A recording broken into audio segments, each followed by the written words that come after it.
તો ફ્રેન્ડ્સ, આજે આપણે બનાવીશું દહીં તીખારી.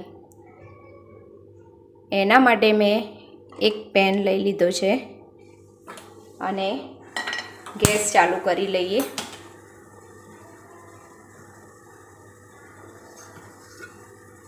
એમાં 2 ચમચી જેટલું તેલ ઉમેરી દઈશું.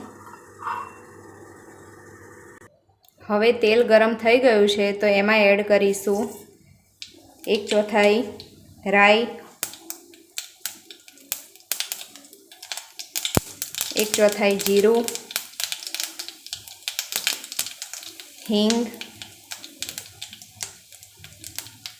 1/4 હળદર પાવડર,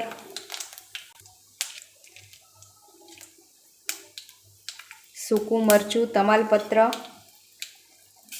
લસણની પેસ્ટ,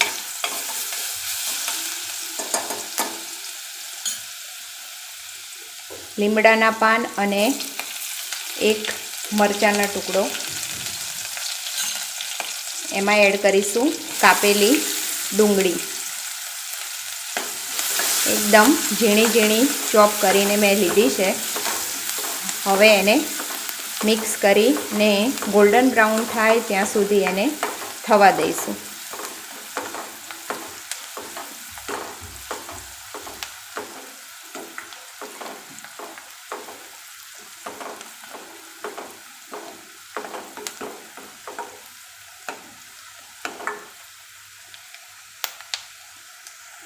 ડુંગળી સરસ ગોલ્ડન બ્રાઉન કલરની થઈ ગઈ છે તો એમાં 1.5 ચમચી લાલ મરચું પાવડર, 1 ચમચી ધાણા જીરું પાવડર, સ્વાદ પ્રમાણે મીઠું.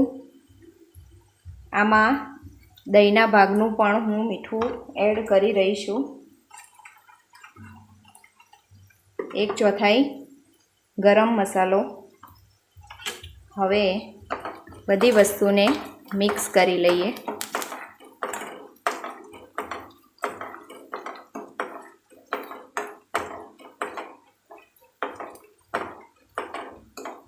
મસાલો સહેજ ચડે ત્યાં સુધી એને થવા દઈશું.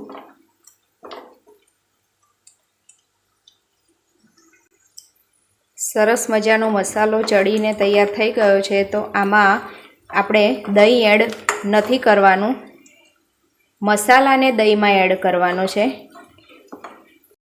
હવે જે મસાલો બનાવીને રાખ્યો છે એને મેં 1 વાટકી ભરીને દહીં લીધું છે. એને આ રીતે મસાલાને દહીંમાં એડ કરી દઈશું.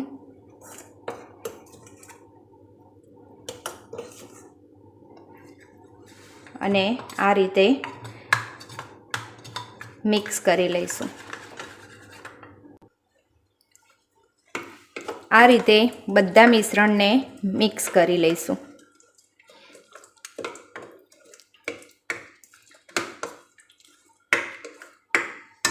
એમાં થોડા ધાણા એડ કરીશું.